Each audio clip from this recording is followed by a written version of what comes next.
Niente di ciò che verrà domani sarà come già stato ieri.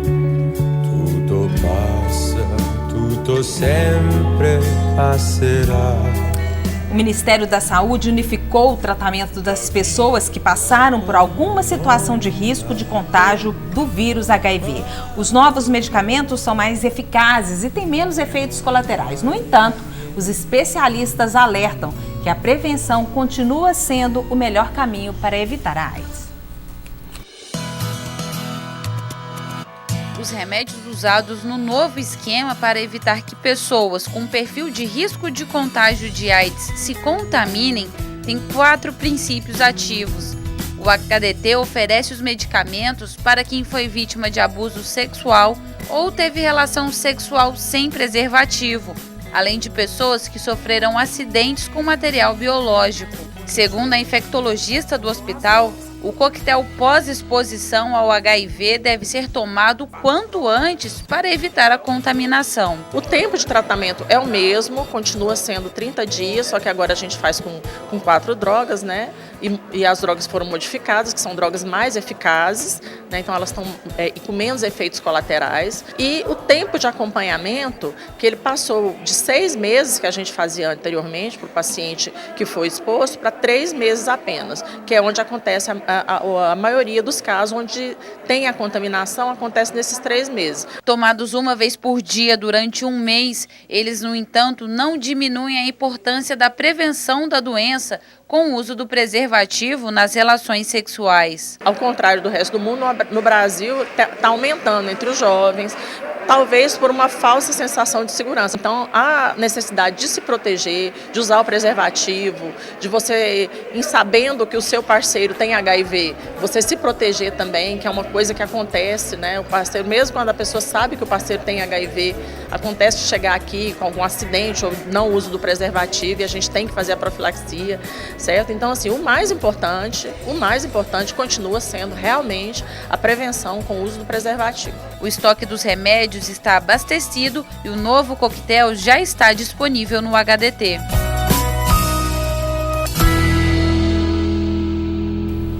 Doutor Cristiano, o estoque lá já está tudo certinho lá, mas a cura para a AIDS, você acha que acredita numa possível cura no futuro próximo? Não, nem é o que eu acho. Já existe, nós temos um caso de cura do HIV no mundo. É um paciente chamado paciente Berlim, um americano que morava em Berlim, e ele foi submetido a um tratamento específico e ele se curou do HIV. Esse caso ele é muito importante. Por que ele é muito importante? Porque ele mostrou para a ciência que é possível curar a infecção pelo HIV.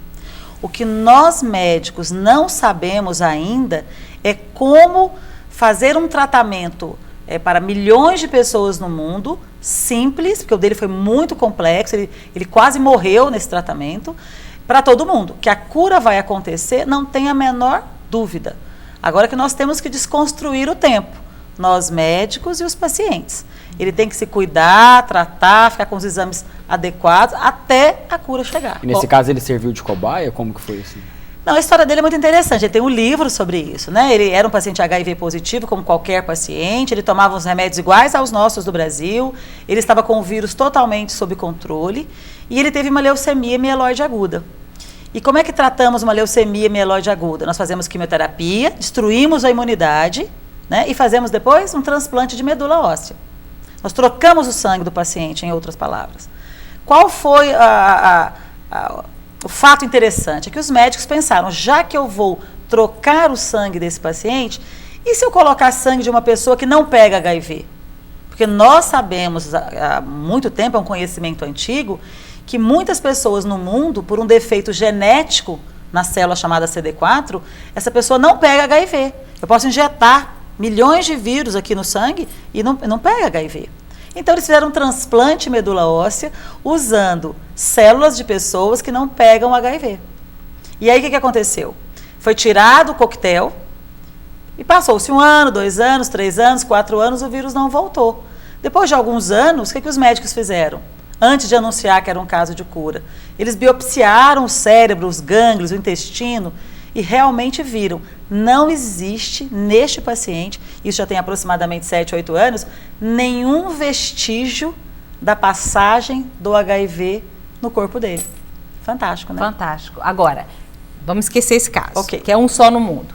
Quem hoje faz um tratamento tem que fazer para o resto da vida. Hoje ele vai tomar os antirretrovirais até a cura chegar, até o médico dizer, olha, a cura chegou, pare o seu remédio. Certo. Outra coisa, o vírus, a pessoa contaminada pelo vírus, tem cara? Eu quero saber o seguinte, a AIDS tem cara?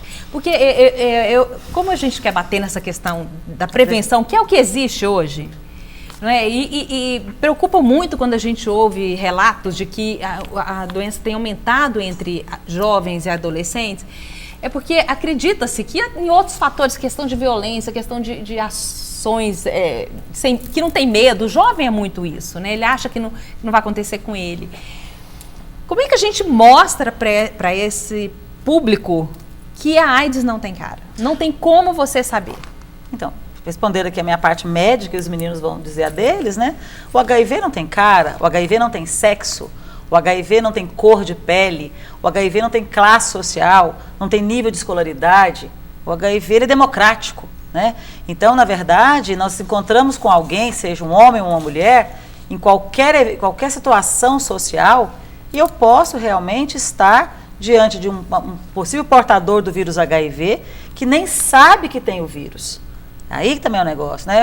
Ele nem também sabe que é soropositivo e podemos ter um contato sexual de risco.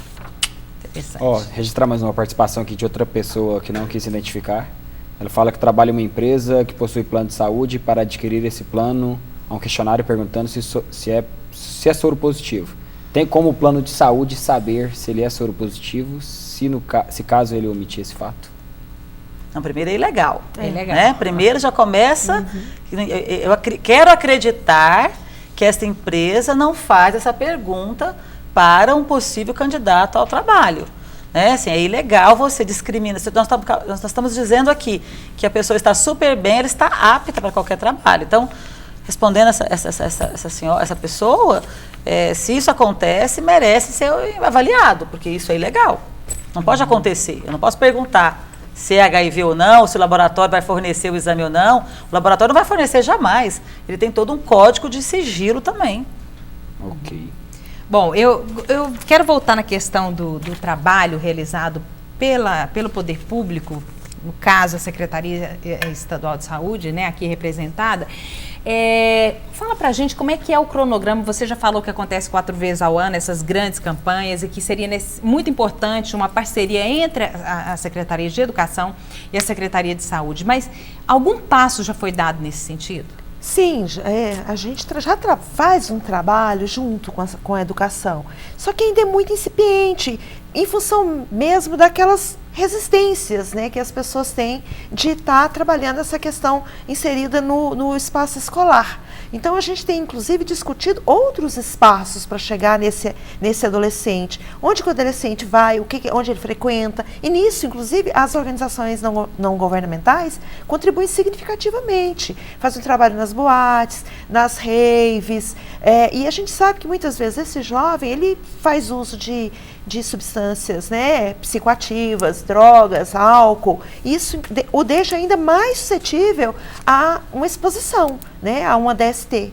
Então, assim, além disso, a gente faz esse trabalho em parceria com a educação, em parceria com as outras políticas, né, como a política do idoso, né, para trabalhar a questão da DST junto com a população idosa, que também é uma população que preocupa, com a política da saúde do adolescente, né? A gente faz um trabalho junto em parceria, e o Estado, enquanto, né, gestão, no caso aqui, a gente fornece a fórmula infantil para as mães que são soropositivas, né? A medicação é disponibilizada também. E você colocou a questão do álcool e as drogas. Sim. Tem alguma pesquisa mostrando que a contaminação é maior entre os usuários? Sim. Existem alguns trabalhos de pesquisas, né, que apontam que entre os usuários de álcool e outras drogas, o índice de pessoas infectadas é maior. Por quê? Porque a gente pensava antigamente no contágio por causa da utilização da seringa. Quando a gente pensava em pessoas que usam droga, né? Ou é porque elas ficam mais suscetíveis? Não é suscetíveis, na verdade, o comportamento muda, né? Ou seja, se eu faço uso abusivo de bebida alcoólica. A percepção muda. Se eu uso drogas, que tem drogas que são excitantes sexualmente, né? Tem drogas que fazem com que um ato sexual possa durar muito mais tempo do que o normal. Eu tenho vários parceiros naquele momento. Então, você torna o indivíduo muito mais vulnerável, né? Você diminui a percepção da situação, do risco, né? Ele se torna um super... Fica mais impulsivo. Impulsivo, né? Ele acha que ele está mais protegido, ou que a situação não vai acontecer. Só registrando de novo a participação daquele... que tinha citado aqui da questão do plano de saúde, o que ele deve fazer. Ele está perguntando aqui o que ele deve fazer, omitir ou responder, no caso, para adquirir o plano de saúde nessa empresa que ele trabalha. Entendo. Não, pois é, assim, ele... É porque tem um questionamento, verdade, assim, ele trabalha numa empresa... Agora eu entendi. Na verdade, é uma doença pré-existente, ponto. Então, ou seja, se ele fala, eu sou HIV positivo, ok, o plano de saúde vai aceitá-lo como cliente, ele vai ter a cobertura, só que, uma vez declarando que ele é soro positivo, como uma situação pré-existente, durante 2 anos, que é o que a lei brasileira até hoje determina, ele só não vai poder ter alguns detalhes, alguns exames específicos para aquela doença por 2 anos, que atualmente é o que a lei brasileira diz sobre doenças pré-existentes. A mesma coisa se ele dissesse, olha, eu já infartei, né? Só infartei, ou seja, eu não vou usar algumas coisas do plano de saúde com relação ao infarto durante 2 anos. Tá, mas no caso é melhor ele falar ou ele omitir, então? Eu sou a favor da verdade. Pessoal, né? Luiz, no Grupo Pela Vida, as pessoas têm acesso também a esse teste rápido da AIDS? Sim, claro. Totalmente. É feito lá. As pessoas vão, principalmente quando tem a reunião de quinta-feira, também é passado para as outras pessoas que quiserem divulgar, né? É feito lá. E qual que é o endereço ou o telefone do grupo? O Grupo Pela Vida fica na rua C56, na quadra 99, lote 15, setor sudoeste, entre a T2 e a T7. Tem um telefone? Temos. Tem o 3095-5319. Só repete para a gente mais devagar. 3095-5319. 3045-5319. Colocando aí na tela ali para as pessoas. Tá certo ali, né? 3095-5319. Isso. Para a gente fechar essa questão, a pessoa que faz um teste uma vez na vida, geralmente quando vai fazer uma doação de sangue, você tem ali um exame que vai detectar se você tem ou não. Tem uma regra, um prazo específico para a pessoa repetir esse teste ou não? Não existe uma regra, né? Claro, esse teste que você faz, seja no laboratório ou qualquer outra unidade, ele vai dizer que nos últimos 8 meses, 9 meses, você não pegou HIV, né? Se você se sentir, né, sob risco de ter contraído o HIV, repita o teste, né? Se eu disse que demora 6 a 8 anos para que eu venha a adoecer com AIDS, então, por que não fazer esse teste com mais frequência? Nós não fazemos um exame para diabetes com mais frequência? Nós não fazemos um hemograma ao longo da nossa vida com mais frequência? Por que não fazer um HIV com mais frequência? Por que os médicos não pedem, junto com o hemograma, com a dosagem de glicemia, de colesterol, não pedem o HIV? Nossa, que pergunta difícil, né? Mas tem várias respostas. Em primeiro lugar, para pedir um HIV, porque até para pedir um hemograma, o médico deveria, a princípio, pedir autorização. Eu vou pedir um hemograma para o senhor. O senhor concorda? Porque muitas vezes nós falamos, vamos pedir um HIV. Posso pedir? Não, doutora, eu não quero que a senhora peça. Eu já vivi essa situação várias vezes, né? Então, assim, tem também o médico de uma outra área não imaginar que aquela pessoa que está diante dele com infarto ou com diabetes, ele possa ser um HIV positivo. A gente tinha assunto aqui para mais 1 hora de programa, 2 horas de programa, mas a gente vai falar ainda sobre esse tema. Eu quero agradecer muito a participação de vocês, doutora Cristiane, Luiz e Milka. Foi muito bom o nosso bate-papo. Espero que de alguma forma a gente tenha esclarecido aí algumas dúvidas dos nossos telespectadores. Fernando, boa noite. Boa noite, Suzete. Até a próxima segunda. 'Cause all the others, they wanna take my life, and I watch with an intimidation. It's the same for you. You hold your hand, and it's all fine placed down.